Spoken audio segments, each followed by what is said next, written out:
नमस्कार, मी श्याम उगले. आपण पाहतात फ्री मीडिया. जरांगे फॅक्टरचा नाशिक जिल्ह्यातील प्रभाव या विषयावर आज आपण चर्चा करणार आहोत.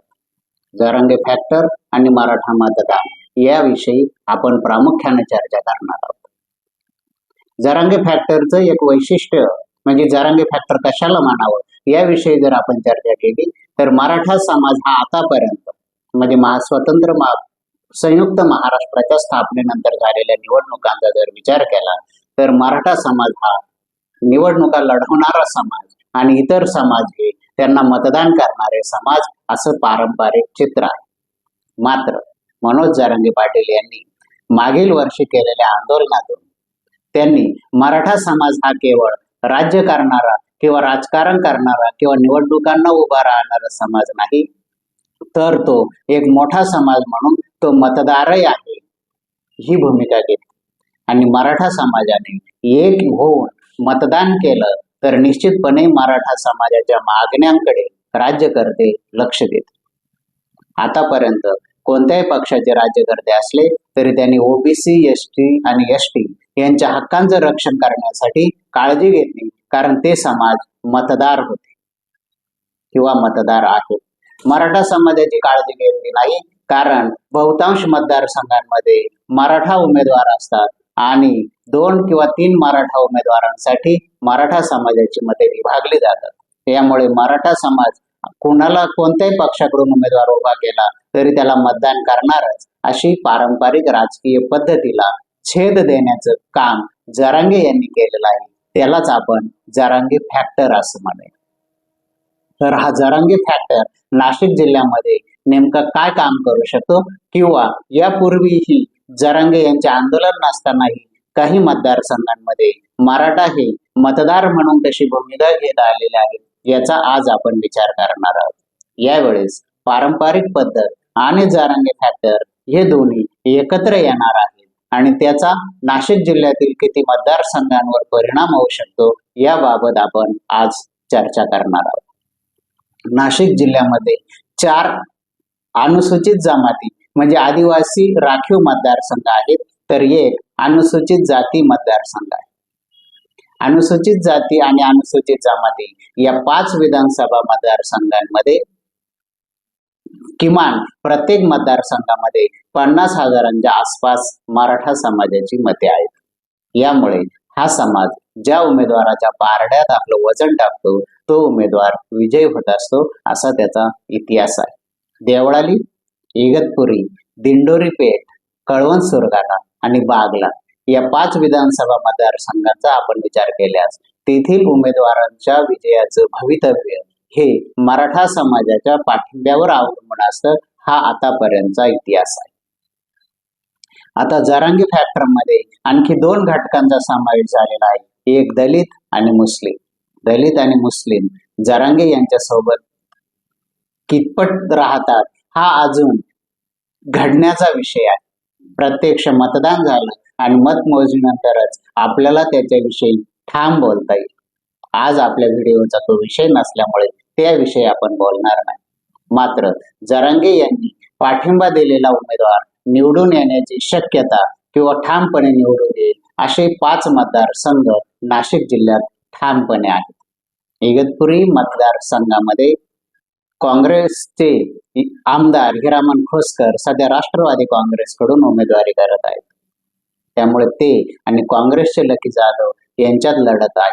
याशिवाय ठाकूर समाजाचे मनसेचे उमेदवार काशीनाथ मेंगाळ हे सुद्धा अपक्ष उमेदवारी करत आहेत. या तिघांपैकी ज्याच्या पाठीमागे मराठा समाज उभा राहील तो विजयी होईल हे वेगळं सांगण्याची आवश्यकता नाही.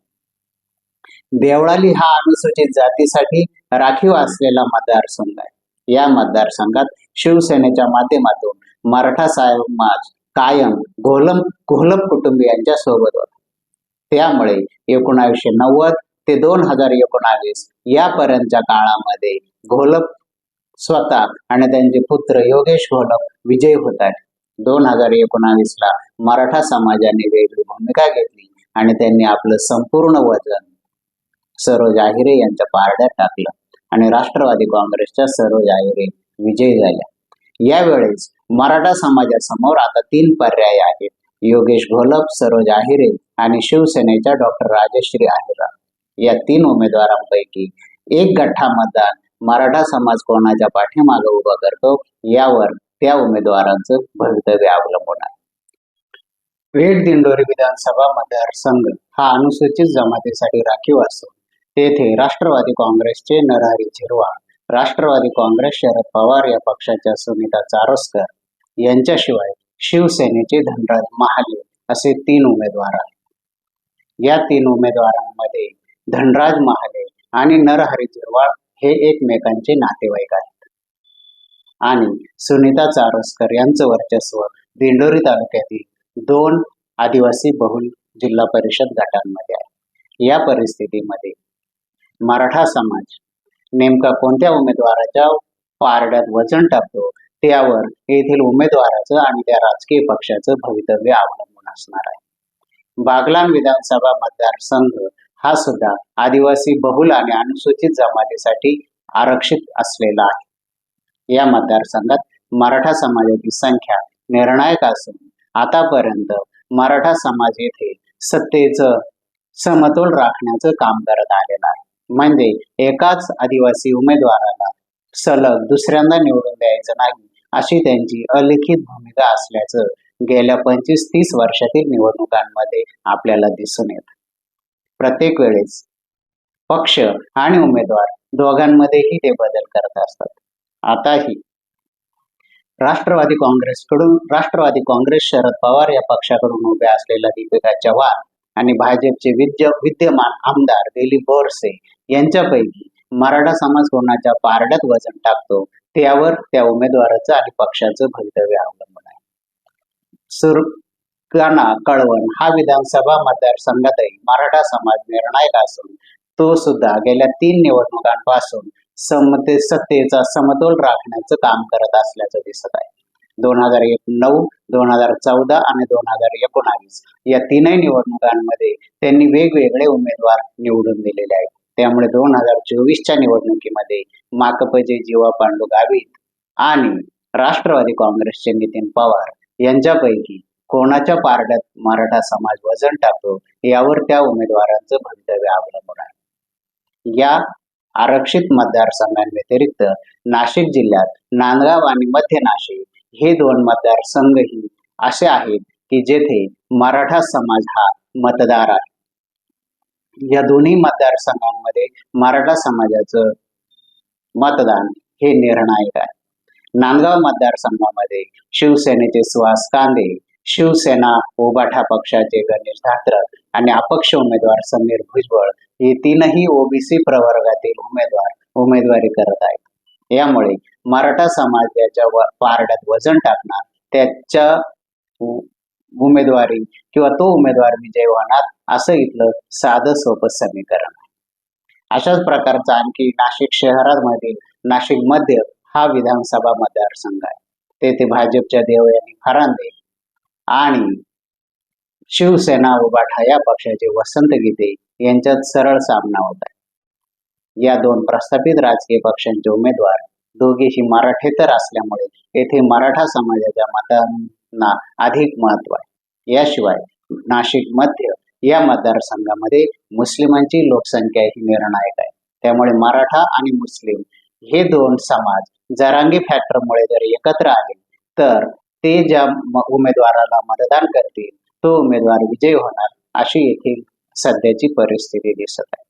नाशिक जिल्ह्यातील 7 विधानसभा मतदारसंघांमध्ये यावेळेस मराठा समाज हा मतदाराच्या भूमिकेत आहे.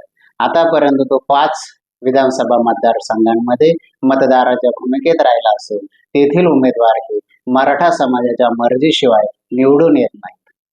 त्यामध्ये यावेळेस 2 मतदारसंघांची भर पडलेली आहे. यामुळे जरांगे पाटील यांनी मराठा समाजाला मतदार म्हणून ताकद दाखवण्याचं जे एक नवीन सूत्र बांधलेलं आहे त्या सूत्रामध्ये नाशिक जिल्ह्यात मराठा समाजाची भूमिका निर्णायक ठरणार आहे. अशाच प्रकारची माहिती आणि विश्लेषणासाठी बघत रहा फ्री मीडिया. फ्री मीडिया चॅनलला लाईक करा, शेअर करा, सबस्क्राईब करा. धन्यवाद.